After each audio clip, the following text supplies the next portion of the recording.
Hi loves, thank you so much for joining in. For today's look, I have a purple smoky eye, so let's dive right in.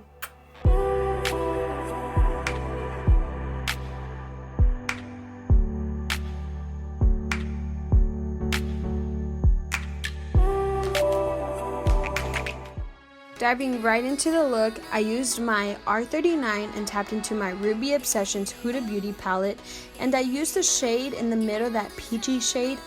The shade is going to be my transition color, so I kind of just wanted to keep on blending that into my inner eye.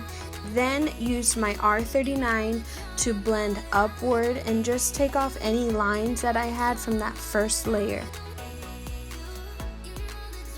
Now just to pack on some more color, I stayed with my R39 and I tapped into my NYX Ultimate Shadow Palette, and I dipped into the shade that's in the bottom row, and it has a orangey reddish tone, and I use that just to blend in some more. Then I went back to my R39 and I dipped into that second row with that burgundy shade, and I was just packing that on into my V section of my eye, and I was just doing little swaying motions, or some of you know it as windshield wipers, and I was just blending that through.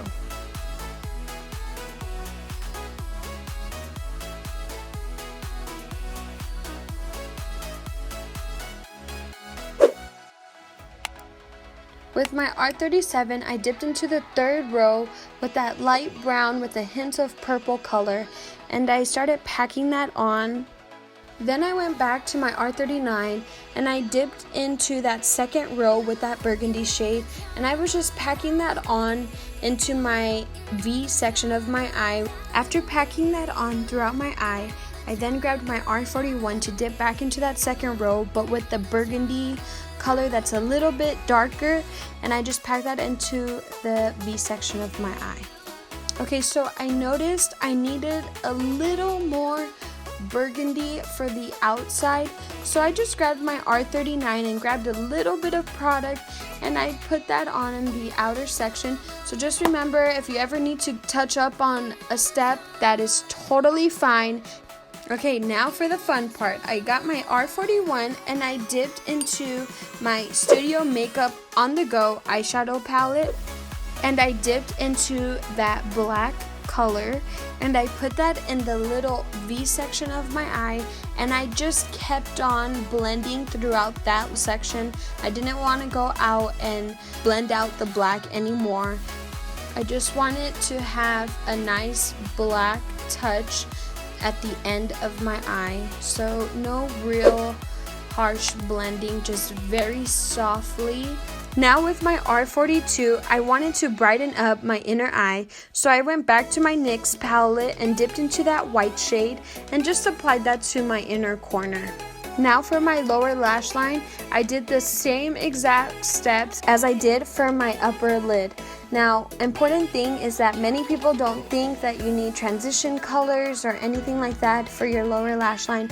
You do. So any transition you used for your upper lid, please use it as your lower lash line transition color as well. After doing your lower lash line, all you have to do is pick up another clean brush or any of your clean brushes and just start blending away any harsh lines.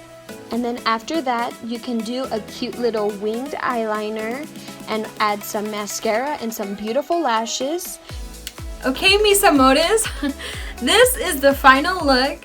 I want to make a side note. When you're dealing with blacks and you feel like you did too much on this side, make sure you're going in on the other side if you need to, just to touch it up so that way it can look even and smooth. Just because you did one eye doesn't mean you can't go back and try to fix it. So with that being said, that was today's video. Please like, comment, and subscribe if you haven't done so already. Thank you so much. I'll see you next Monday.